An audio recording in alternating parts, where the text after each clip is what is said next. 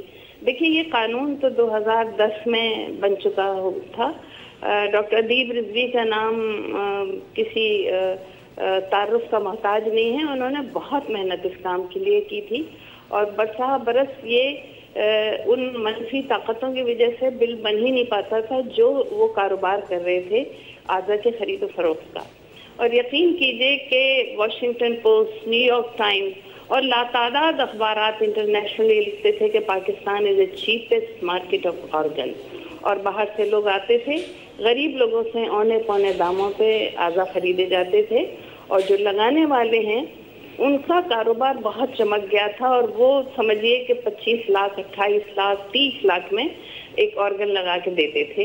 اور دوسری طرف ان غریب لوگوں کا استحصال ہو رہا تھا جو اپنی مجبوریوں میں اور اپنی ضرورتوں کی وجہ سے اپنے اعضا فروخت کر رہے تھے. لیکن الحمدللہ کہ 2010 میں یہ قانون پاس ہوا کہ اس کی خرید و فروخت پہ پابندی اور سزائیں مقرر کر دی گئی. لیکن بڑا المیہ تھا کہ پہلے تو یہ کچھ لوگوں نے ہاسپٹل کھولے ہوئے تھے، وہاں پہ یہ کاروبار چمک رہا تھا.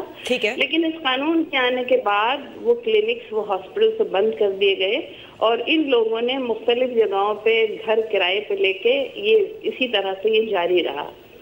لیکن دیکھیے اس کی ایک وجہ یہ بھی تھی کہ جب کسی کا کوئی آدمی مر رہا ہو اور اعضا دستیاب نہ ہو، اعضا جب دستیاب نہیں ہوں گے تو وہ کچھ نہ کچھ تو کرے. اگر لوگوں نے اپنے گھر بیچ دیے، اپنی جائیداد بیچ دی، اعضا خریدے اور لگوائے، لیکن یہ مسئلے کا حل نہیں ہے. آپ نے مسئلے کا ایک حل ایک طرح سے نکالا ہے ان ترامیم کے ذریعے. جی ہاں، دیکھیے ویسے تو یہ اسٹیٹ کی ذمہ داری ہے کہ وہ عوام میں آگاہی پیدا کریں، کیونکہ دیکھیے میں پاکستانی عوام کو سلوٹ کرتی ہوں، یہ کسی سے پیچھے نہیں ہے. آپ کا وقت بہت چلا جائے گا، بہت سارے واقعات ہمارے سامنے ہیں اور چیریٹی میں اور فلاحی کاموں میں پاکستان ایک ہائی رینک ایک نام رکھتا ہے اپنا، لیکن آگاہی نہیں ہے. تو میں نے بحیثیت ایک عوامی نمائندے کے بہتر سمجھا کہ کوئی ایسا راستہ اختیار کیا جائے جس سے عوام میں آگاہی بھی آئے اور ہمارے پاس وافر مقدار میں اگر اعضا موجود ہوتے ہیں تو نیچرلی یہ کاروبار بند ہو جائے گا. تو اس کے لیے جو امینڈمنٹ میں نے ڈالی ہے وہ یہ ہے کہ ہمارا جو آئی ڈی کارڈ ہے، نیشنل آئی ڈی کارڈ اور ہمارا لائسنس، اس کے اوپر ایک خانہ ول کا ہونا چاہیے کہ اس میں ہم لکھ دیں کہ ہم اپنے مرنے کے بعد ہمارے اعضا کسی اور کو دیے جا سکتے ہیں. کیونکہ دیکھیں میڈیکلی ایک باڈی سے 17 انسانوں کی زندگی کا ریوائول ہو سکتا ہے. 2 گردے کام آ جاتے ہیں، اور کچھ جو اعداد و شمار ہیں کہ ایسا یو ٹی کی آپ نے ڈاکٹر ادیب رضوی کی بات کی، وہیں 250 سینکڑوں ایسے لوگ ہیں جو منتظر ہوتے ہیں اعضا کے. جی ہاں، دیکھیے ڈاکٹر ادیب رضوی کے ہاں جو ادارے کا نام ہے ان کا Sindh institute of urology and transplantation SIUT، وہاں پر اب تک 5000 سے زیادہ ٹرانسپلانٹ ہو چکے ہیں اور بالکل فری آف کاسٹ ہوتے ہیں. لیکن وہ بھی ایک حد پہ آ کے اور وہ خود بھی آج بھی بڑی کوشش کر رہے ہیں کہ ہمارے پاس آرگن کس طرح سے دستیاب ہوں. تو اس کے لیے بہتر یہ ہوگا کہ عوام میں آگاہی ہو اور جب لوگوں کے آئی ڈی کارڈ کے اوپر ان کی لیکن اس میں بھی ہم نے ایک خانہ رکھا ہے یس اور نو کا کہ اگر کوئی نہیں ڈونیٹ کرنا چاہتا نہ کرے، لیکن جو کرنا چاہتا ہے وہ ضرور کرے. تو اس میں جب کیونکہ ایک تھوڑی سی اویئرنیس کے لیے آپ کو بتا دوں کہ تقریباً 72 گھنٹے تک موت کے بعد یہ اعضا کام کرتے ہیں اور ودن 72 آورز ان کو اس مریض میں ٹرانسفر کیا جا سکتا ہے. کشور صاحبہ ہم سے بات کرنے کا بہت بہت شکریہ.